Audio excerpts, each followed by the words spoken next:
Hello and welcome to Rule of Carnage, where we talk about the books that we have read this year. This is a podcast about designing tabletop miniature games, and all this year we have been writing a book, and that has caused us to honestly read quite a lot of books about the designing of games in general. We haven't read that many books about designing miniature games because honestly, us and Priestley are the only game in town. So if you want to read a book about that, you better go and buy The Fundamentals of Tabletop Miniature Games Design by Glenn Ford and Mike Hutchinson, who are the people speaking. Hello.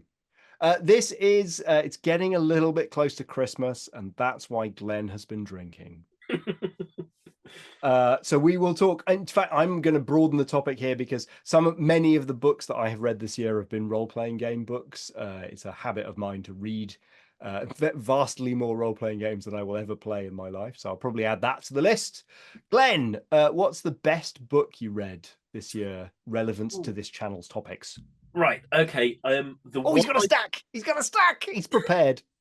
The one I personally got the most out of, and I'd recommend to people who are curious about something a little bit on the outside and a bit unusual, is this guy. This is Feminist War Games: Mechanisms of War, Feminist Values, and Interventional Games, which is probably as heavy as it sounds in many ways. It's coming hot out of the gate here. It's a series of essays. And are we talking war games as in serious games for calculating sort of impacts of strategy, or is this literally miniatures games? It's very much of an open question within the series of essays. So they open by addressing that, and they talk about video games. So they talk about things like this war of mine. Because it's like, and what feminist in this context means is not necessarily like sort of interested in the rights of women. It's not just the the suffrage movement or something. It's about like unseen people within war and combat and collateral damage and things of that nature, and civilian societies, and why aren't these things addressed by games and war games? And is this about like what is fun for the player? Is it important the game be fun in a fun way? And it addresses all of those sorts of things in the different essays from different writers, academics, and designers. And I found it genuinely really fascinating, really interesting, like in relation to asking questions about the unseen costs of war and violence. And I'm not saying that every game and every minis game should attempt to answer that question and say something about it.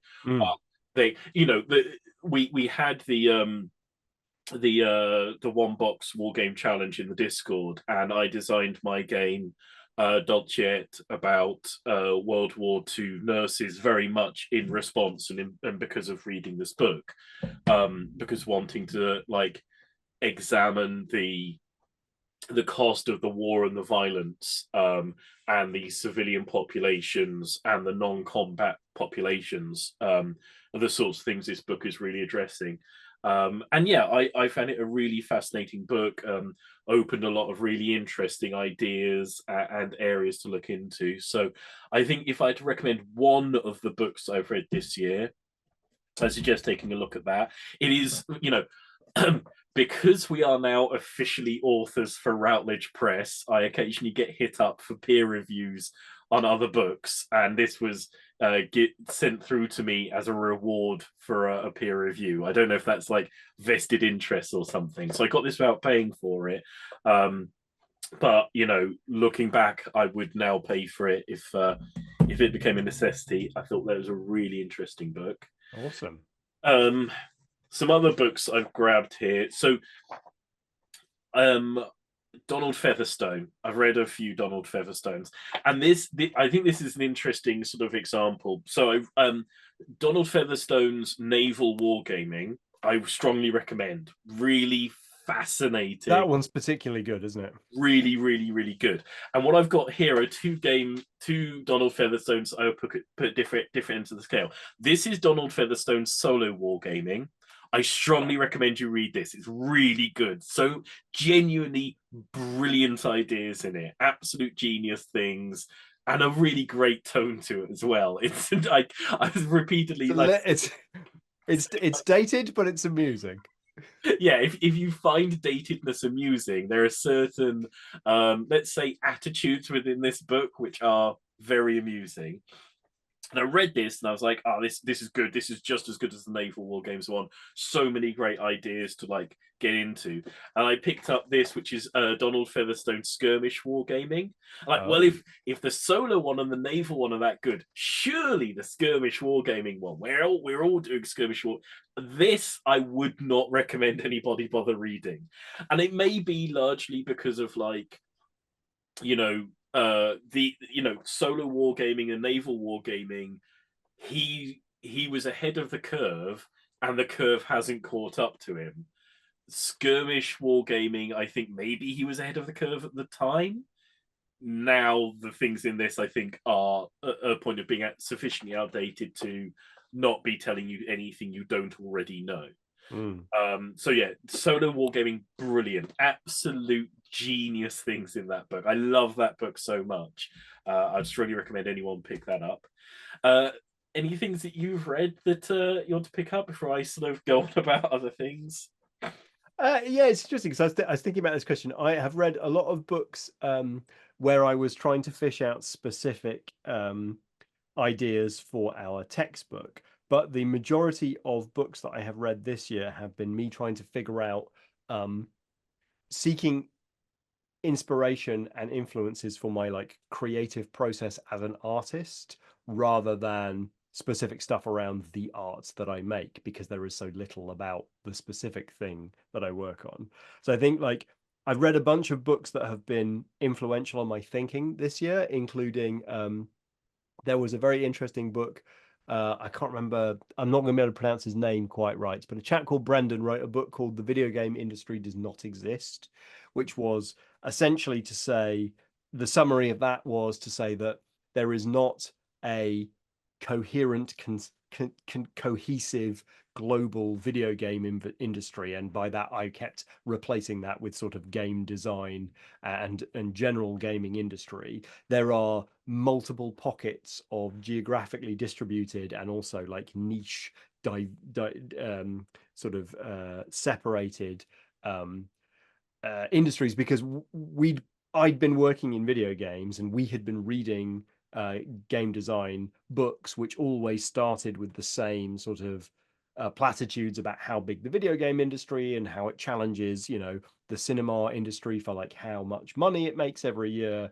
And this academic was arguing that there are not enough consistent and coherent practices and cultural elements that link all these different little centers together. What actually sort of links people is this desire to get better and learn, make cool stuff and get better, which really resonated with me. Hmm. And it's interesting, like in relation to video games, tabletop games, and minis games, because like the thing that ties tabletop games together, arguably as an industry, is the fact that they're all being made within like 20 miles of each other in China. You know what I mean? And so they all sort of have to come together in a certain In industrial. like a practical, physical sense. Yeah, that there are certain things that tie them all together. They're all being printed by the same, manufactured by the same factories that have the same processes that put out the same sorts of components. And they all sort of go together the same conventions and affairs because of the physicality of them. You kind of need to physically turn up and show people them, and they're always going to be tied together by um the retail and distribution chain, even with things like Kickstarter. Whereas I guess video games don't have any of those elements because of Mm.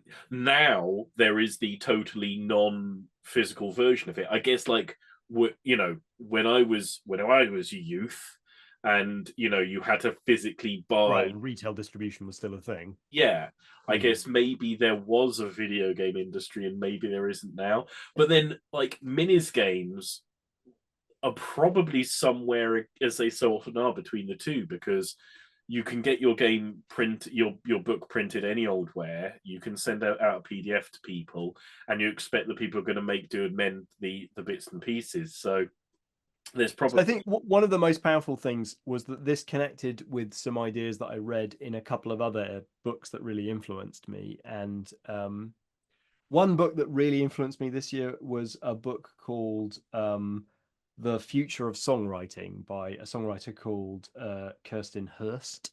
She was in a grunge band in the 90s and then was in a terrible car accident and was hospitalized for a very long time and emerged from it a different songwriter.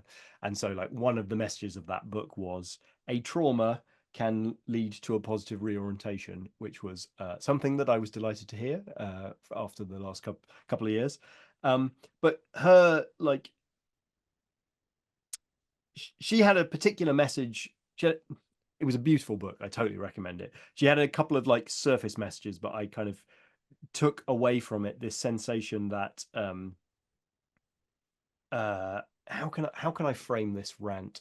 So there is a method of constructing miniature games that connects to a business model which is well established by First Games Workshop, but it reflects, in my opinion, the live service gaming model that you see in video games. And in summary, it is saying I have created a game which is an entertainment experience which begins with learning the game and then continues with a series of repeated engagements, purchases, consumptions of content over a number of months and years, such that you identify as a customer and a consumer of that brand, that game, and that, you know, not necessarily, but I really hope this can sort of consume your lifestyle and identity. And we talk about lifestyle games like Mm, um, Magic the Gathering. As I'm trying to reorient myself and establish my own sort of psychic understanding of what it is that I do and where I'm going to position myself, hearing from a songwriter about how she considers um, art as content to be very problematic and artist as attention seeker to be very problematic. Like, it brought me to some questions about what was I doing on YouTube? What was my schedule of YouTube content? What was my channel for? But also, like, how was I going to approach making and releasing miniature games? And it really helped me unlock this nervousness that I've always had about I don't like to create a game system and then create endless regurgitations of that game as content. Um, you know, I'm very open with Joe McCulloch, who I go for breakfast with on the regular, about this because he's a writer. He loves to write more content for his game system, but the way that he approaches expanding his game is not for me, and I don't wish to like drag this into a qualitative judgment of what he's working on. But what I'm seeing is, and what sort of Kirsten helped me conceptualize, was that, like, I want my games to be like songs that are given to an audience as a opportunity to be enjoyed, but they do not make any demands on you. They don't demand that you continue to consume them or that they consume your identity or lifestyle. And that's partly because I can't be asked to continue to make content or expand things where what I'm interested in is that moment of alchemy where a system comes together and it creates an idea and it communicates an idea and it replicates an idea in the player's mind. But that also I'm just not sure that as a creator, as an artist, I'm interested in making the sort of um repeated content factory type of. I just don't have the energy for that. I don't have the passion for it. So I don't know. I like, it's not really specifically to do with game design, but it's massively affecting of my mindset this year. I mean, that is interesting because it's like, part of, like, obviously our working relationship has been around Gaslands, and My feeling with Gaslands, very much like from day one, was that this was a sort of playground you had built, and I was lucky enough to come in and play in it for a bit. Mm, Like particularly in relation to like designing the original set of teams. mm, And my feeling was, it's always been like, if you let me write like a splat book for Gaslands, once once a every year or two, I would be doing that forever because I enjoy playing in that playground. And it's like, SSO that I put out as a game, I've done multiple sort of expansions for it because it's a modular system and it has a thing where I can slot in a new story. And for me, coming back to it and being allowed to like write a new sci-fi horror movie story slot in for it has been great fun. It's like going back to mm. play in a playground, and I've got to a point where it's like, okay, that's it. That's everything I can do with it. That's enough of them. I can let it go now. I can't do more with it. I can't play more in that playground. It's time to build a new playground. But for me, like having one where the system is of such a shape that I can come back again and re-enjoy like making another thing in it and making it, it is part of the joy of building a core system. Yeah, and I'm in no way attempting to invalidate that. Like, Yeah. I'm not suggesting that my mindset here is not the correct one. It's simply like I've been struggling for so many years to figure out what it is that makes me not want to do that. And not even not want to do that, but just belligerently not do it, regardless of whether I wanted to or it was a good idea or not. It's just not the way that I want to go about creating my games. But yeah, but like it's not that it's an incorrect way to do it or that it's not honestly, like I've yet to prove that my way even is financially viable. It might just be the wrong way to do But things. I think in relation to one of the things we say again and again about the fact that different games, putting things in for different players is not saying that it's right or wrong to be playing a game this way or that way. It's Yeah. just saying different people, like to play games different ways. I think there's a significant feature here in that one of the things I love in games is playing around with list building and playing around with the bits that are there and seeing if I can put them together in a new way that Mm. makes something interesting pop out of the other end of it. That's one of the main ways I engage with games. And that's also one of the ways I love to engage with game design, to go like, let's get the core mechanic down and let's see how many things I can make it poop out. And you play games as an experiencer of new explorations of what happens when I press this button and what happens when I press that button. Well, I've pressed them both now. Let's go build a new button. Probably they. I think that games say a lot about people's personality, which is one of the reasons I'm fascinated by games. And I think possibly that says something about the way that we play games probably says a lot about the way that we design games. Yeah, and that's exactly how it should be. Because not only does that mean that we're creating art that relates to who we are as people, it also means we're creating a diversity of stuff Hmm. that other people will be able to glom onto or ignore because there's different kinds of things to get stuck into. And so I think that like part of this year has been wrestling with like I rationalized it at the beginning because it was easy to do so, which is, when I worked for Epic, I was not allowed to invent new IP. And so that basically said I had all these ideas fizzing around for different games. And what I have done this year is I've invented about 12 new games. Some of them are in, different stages of completion. But like I was able to say to myself, look, I've got all this pent up, like sort of stuff that I need to get out in terms of creativity. But now I need to think about the next year. And it's like, well, is this about catharsis and I have got rid of a bunch of stuff and now I can concentrate on one thing and make one or two things amazing next year? Or is this actually a statement of purpose? Like the thing that I do is I make, one-off graphic novels, I write short stories, I make records with I make like albums with different collaborators and every album sounds different. or is there something that you can grab hold of that's more consistent? It's like, well, I'm looking forward to Mike's, next 3 year kind of gaming experience, and I don't know that that's going to be true. I don't know that that's the way that I'm built to make that kind of to sell that kind of product to people. Yeah, and maybe there's somewhere between the two, a compromise of what you need to do to make something financially long-term viable.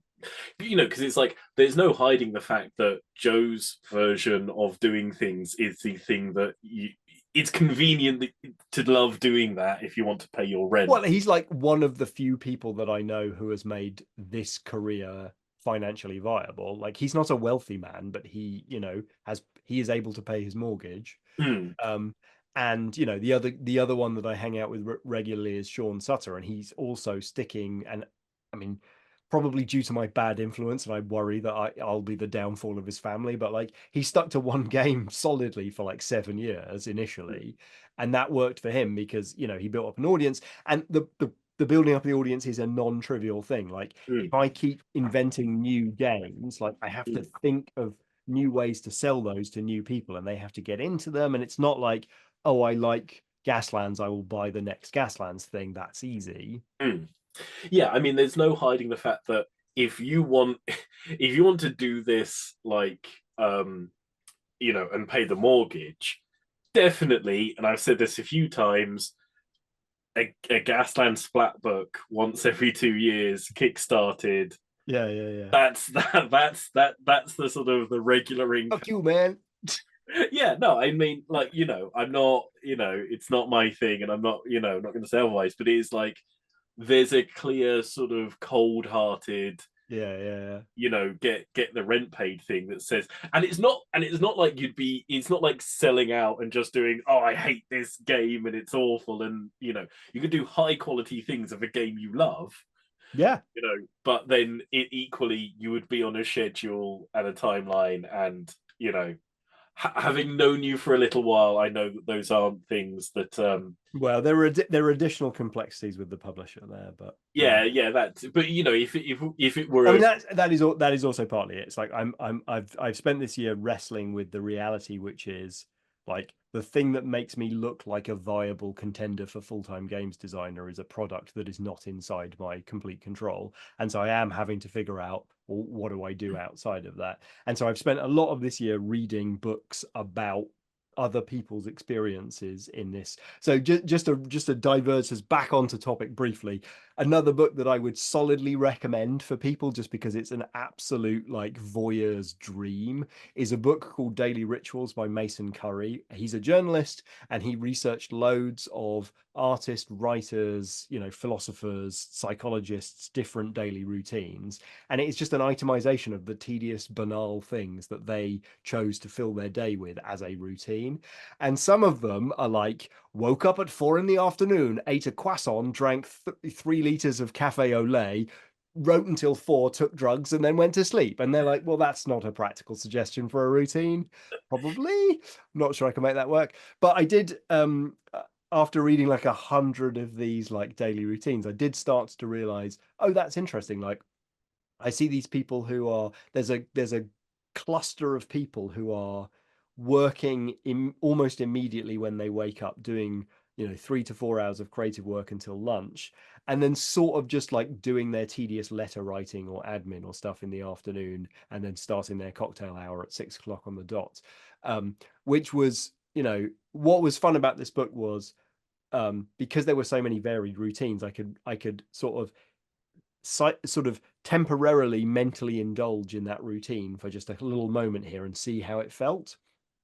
And I think that it helped me correct maybe some mistakes that I'd made, which is, I'd been telling myself, well, if I just clear the desk every day of like pressing emails, then I'll be able to get down to work. But what would mean was the most creative and productive period of the time would be eaten by what is essentially an infinite amount of admin work every day. And so yeah, shifting things around in my creative work has made me a lot happier and more productive, and I think I have in some small regard Mason Curry to thank for that. yes, I think like finding your pattern of working, I think, is a major thing for sort of any creative endeavor, I find I end up doing most creative bits Mm. later and later in the day. I tend to sort of Are we talking like post 9 p.m. or are we talking like afternoon?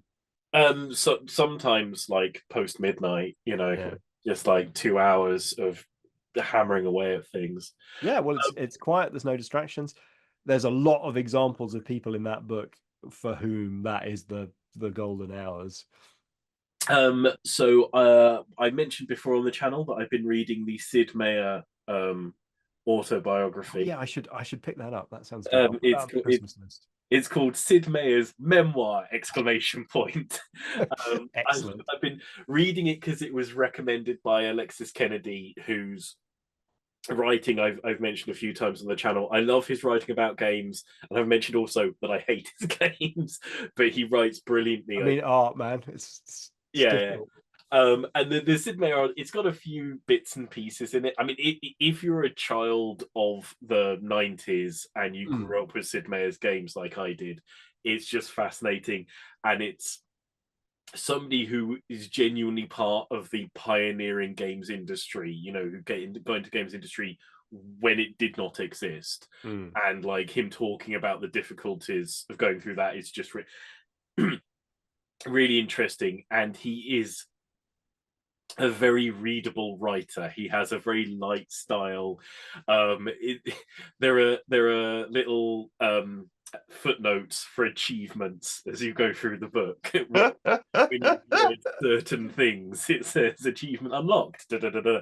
That's And excellent. it's a lovely book. It's a really light, jaunty thing, and it's written by a guy who has an incredibly sort of down to earth and accurate sort of self image, I think, an image about the nature of what he does and what to a degree we're all doing.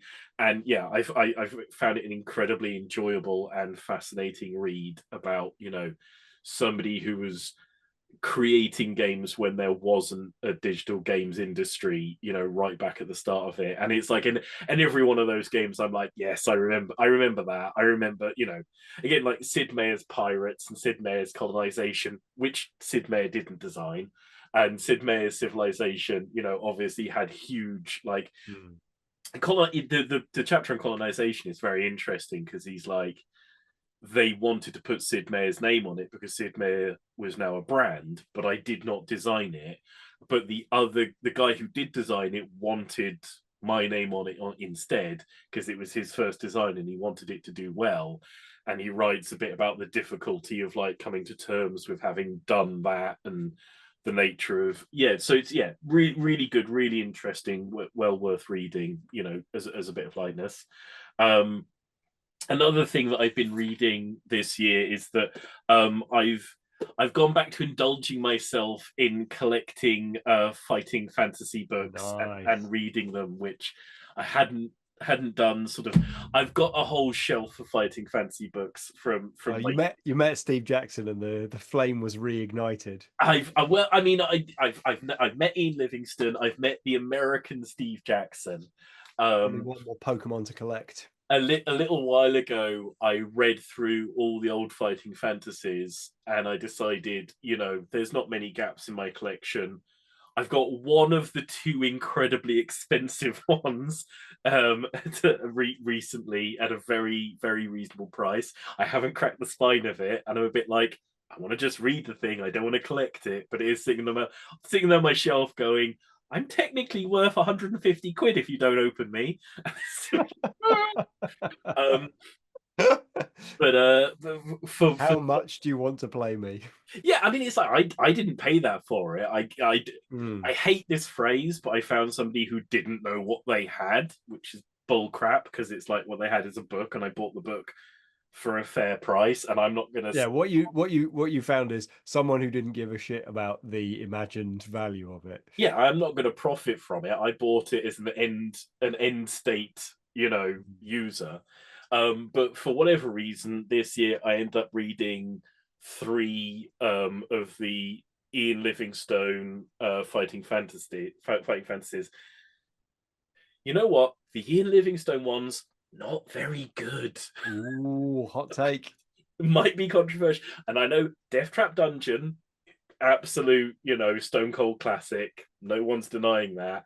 Some of the later ones that he did, a bit of an object fest.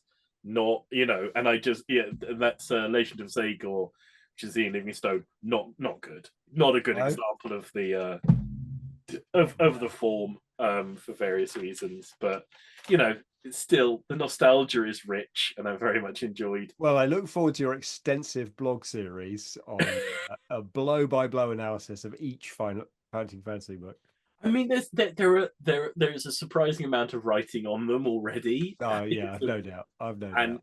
and certainly like the first like five, everybody knows that it's like impossible, good, good, impossible, good.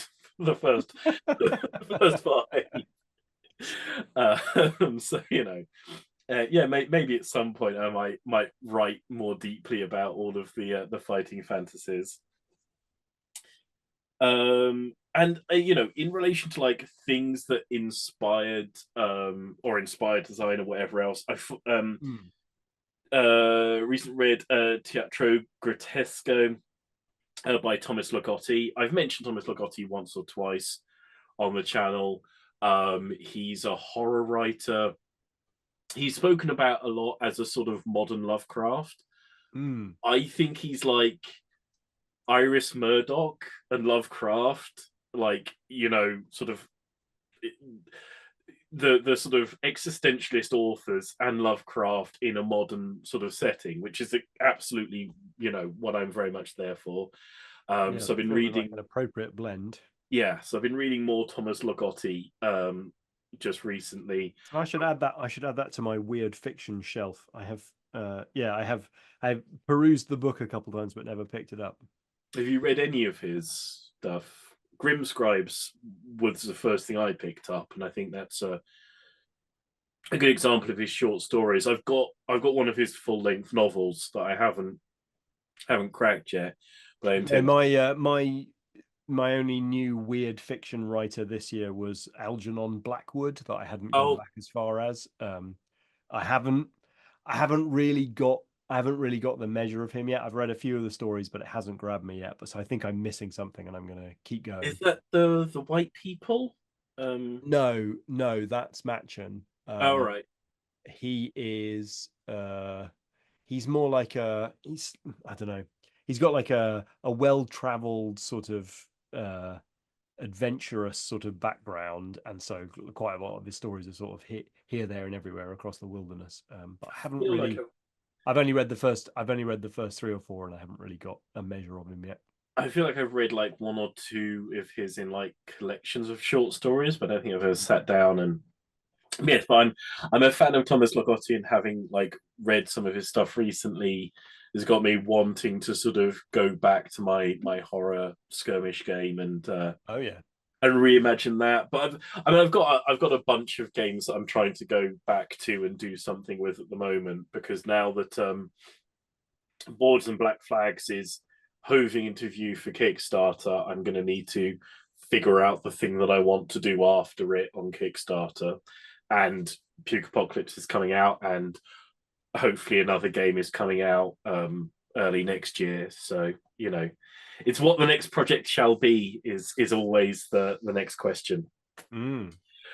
I think that's probably a roundup of the books that we read this year, which are at least peripherally related to designing miniatures games. There's plenty of books out there, and I know there aren't a massive number. I mean, as Mike mentioned, there are two that are directly related to this subject, but everything is part of this gestalt whole of designing games. So if you've read a book that has made you think about designing games, influence the way you design games, please swing down into the comment section. Tell us what the book was, what influence it had on you. Why we might want to read it. I'm always looking for interesting and out of the way ways to inspire and influence myself. As you do so, hit the like and subscribe buttons, because they're right down there. You may as well. It's literally inches, depending on how big your monitor screen is.